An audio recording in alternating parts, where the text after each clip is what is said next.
region. Both Trump and Secretary of State Marco Rubio have said the U.S. would move on if either Ukraine or Russia continue to make a peace deal difficult. Hagar, with that statement, what would that mean for Ukraine's war effort, especially as Russia renews its attacks on that region?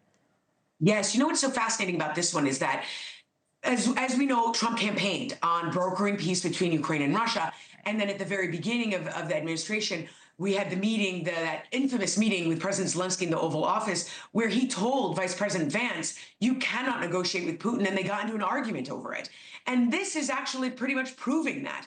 Not only has Putin not budged from his absurd demands for a full cessation of hostilities, demands that include, for example, a regime change in Ukraine and a complete demilitarization of Ukraine, but he's proving impossible to move on those demands, and said earlier this week, the Russian foreign minister said, these are not up to negotiations. These are our demands, and we're not budging. And so perhaps the Trump administration is also seeing for themselves that Putin is impossible to negotiate with. And Zelensky, on his end, for his part, is trying and pursuing a different approach with Trump to try to get Trump to his side. So he's signing this Ukraine minerals deal. He's trying to work with him. He has invited Trump to come to Ukraine to see the destruction for himself. And so we'll see. What remains to be seen is how much more military aid from the U.S. will go to Ukraine. We don't know, but we do know that at the very least, because of the willingness for a ceasefire, Zelensky has received ongoing aid and intelligence cooperation. I'm glad you mentioned the minerals deal. And just a reminder, viewers, the U.S. and Ukraine signed a first agreement ahead of a full minerals deal, which Trump says will be signed by next week. But if the U.S. is ready to move on, and like you mentioned, we are still sending Ukraine money, is that the only reason Ukraine is signing a minerals deal? Because we keep sending them money despite Rubio and Trump saying, listen, we might not want to be involved in this any further? I mean, there are a few reasons. So that deal, right now they've signed a precursor to that deal.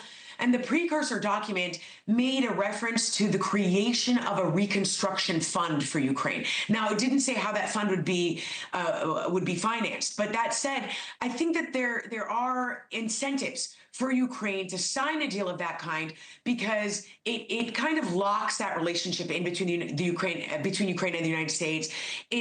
With a more solid relationship, you put Ukraine on the path for more aid, for a tighter relationship. And there's another part here that's really important, which is that the reason Putin is being so difficult and Russia's not negotiating in good faith is because the U.S. approach to Russia has been very different than the approach toward Iran, for example, where Trump is saying, you know, we're striking a deal or we'll bomb you.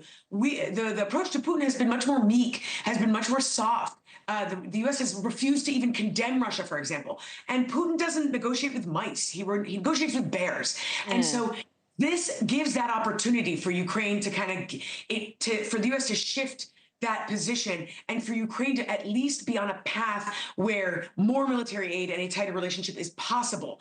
And so that's where that minerals deal definitely comes in. It strengthens that tie, but it's not guaranteed what comes out of it exactly. And the reconstruction fund, that's also a very important asset. Thank you so much, Hagar Chemali. We appreciate it. Thanks for watching. Go to joinnn.com to find NewsNation on your television provider. And don't forget to click the red subscribe button below to get more of NewsNation's fact-driven, unbiased coverage.